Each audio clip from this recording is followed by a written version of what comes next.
I think most of our listeners, I know I do, favor the current administration, what it's accomplished, its miraculous achievements, but there are landmines that the Trump administration has to be very careful of. Elections are not won on foreign policy, unfortunately. They're won on economics, on energy, on GDP, on the stock market, on deregulation, on tax reform, and what will happen in 2026 when I think foreign investment and these new technologies will help, in addition, spur the economy and relieve our worries about inflation and affordability. We have to talk about that. Specifically, he has to talk about the comparison of the Biden administration with both his first term, but more importantly, with what he's done the first 10 to 11 months and what will ensue in 2026 for the things he's doing now.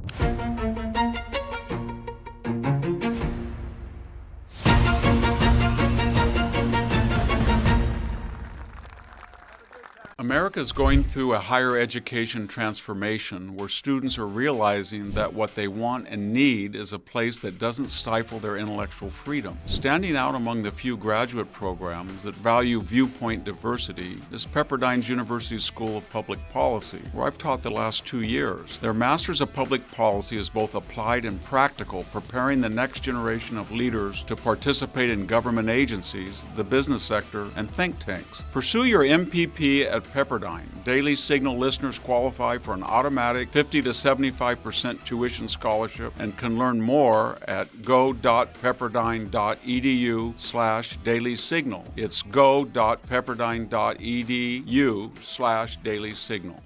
Hello, this is Victor Davis Hanson for the Daily Signal. I think most of our listeners, I know I do, favor the current administration, what it's accomplished, its miraculous achievements on the border, on energy production, reduction of crime. The big, beautiful bill has a lot of good elements in it. Foreign policy has been spectacular, denuclearizing for the present the Iranian theocracy, having achieved 7 or 8 ceasefires abroad, trying to address the war in Ukraine. These are all positive developments, but there are landmines that the Trump administration has to be very careful of. One of them is that in his success overseas, Donald Trump has naturally talked about achieving peace with Ethiopia and Egypt, or Pakistan or India, or what we accomplished by taking out the nuclear facilities in Iran, etc. But the elections are not won on foreign policy, unfortunately, or maybe fortunately. They're won on economics.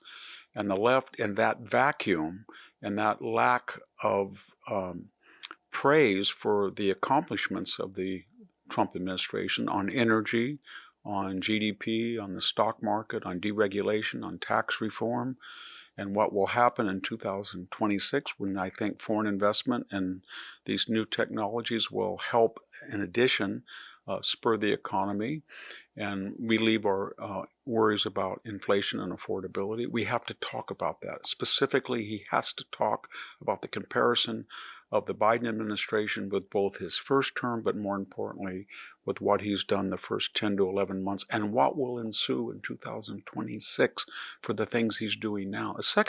Very quickly, a second landmine is, why would we want to increase the Chinese student population from the current near 300,000 to 600,000?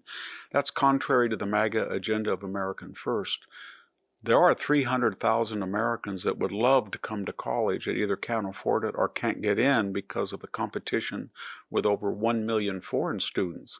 1 million foreign students welcomed by the universities because their governments pay the full bill and they can overcharge them by 10 or 15%.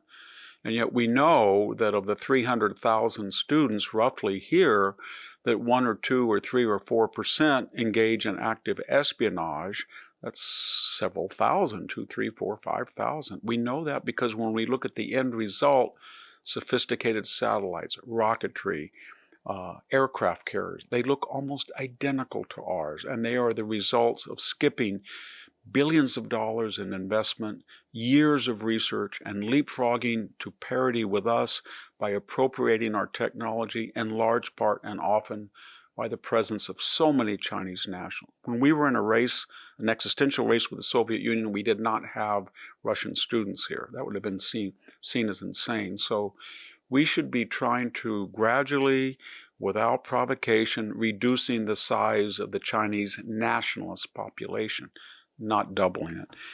And finally, there's this question, very controversially, of HB1 visas. These are the visas that are reserved for people with unique skills that supposedly Americans don't have, but they would be integral to our prosperity, security, and national success.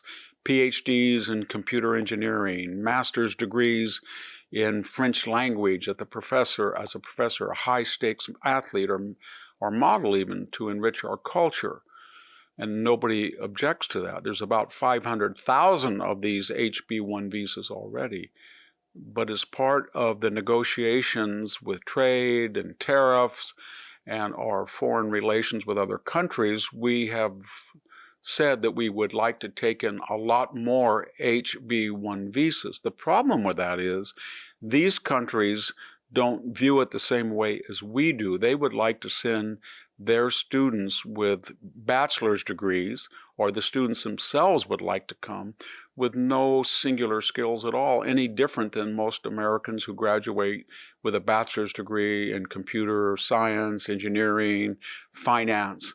In other words, we have plenty of Americans that would be able to do the things that foreign nationals would, that we would bring in over the current limit of 500,000. And it's contrary to the MAGA agenda of America First. So it's a contradiction in terms, and it will hurt the president. So I would suggest very humbly that we take a second look at doubling the number of Chinese students. We take a second look at doubling the number of HB1 visas.